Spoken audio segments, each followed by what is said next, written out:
In today's lesson, we're going to start looking at the first three presidents. We're going to go through the first five presidents in the next two lessons, but today we're going to look at the first three presidents. Of course, the first president is George Washington. He's the first in everything. He was, the commander in chief during the Revolutionary War. He was the president of the Constitutional Convention. We already know this, but then when he becomes president, not only is he the first president, but he's the first to do anything. Okay, so for an example, people wanted to call him Your Excellency or Your Highness or something like that, and he said no, Mr. President will do. So we call our president to this very day Mr. President.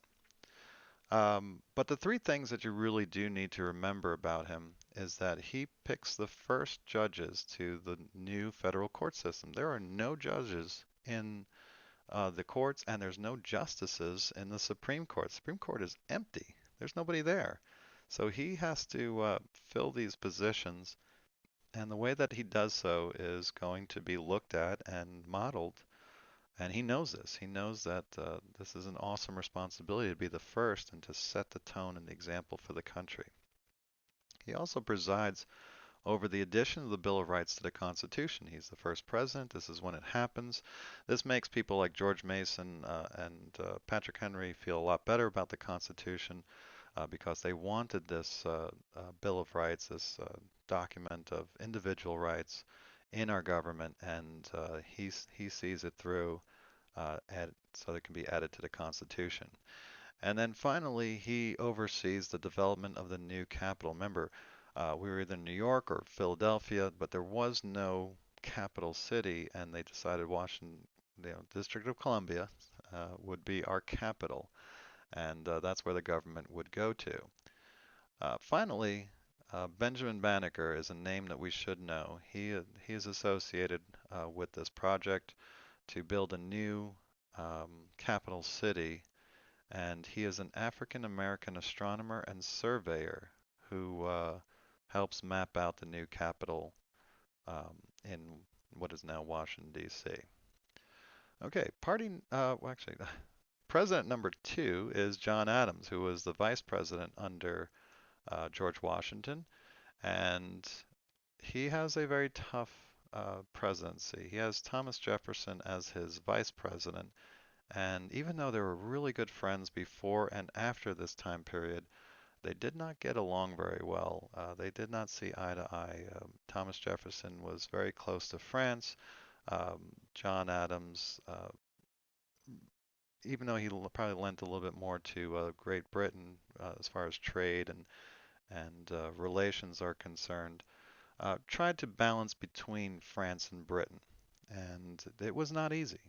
France and Britain, once again, were fighting, and France had helped us during the Revolutionary War and wanted our help. And of course, Great Britain, we had very close ties with trade and so forth. And so they wanted us to choose sides, and Adam had to walk a tightrope to stay out of war during this time period. Um, but that wasn't his toughest problem. His toughest problem was actually his vice president, who formed a political party basically opposing him. So John Adams was a member of the Federalist Party, and Thomas Jefferson would be at the head of the Democratic Republican Party. So they had a very different view of the Constitution. One party was very much for the central government, and Thomas Jefferson's Democratic Republicans were more for the states and more for liberty and you know about the people and so forth.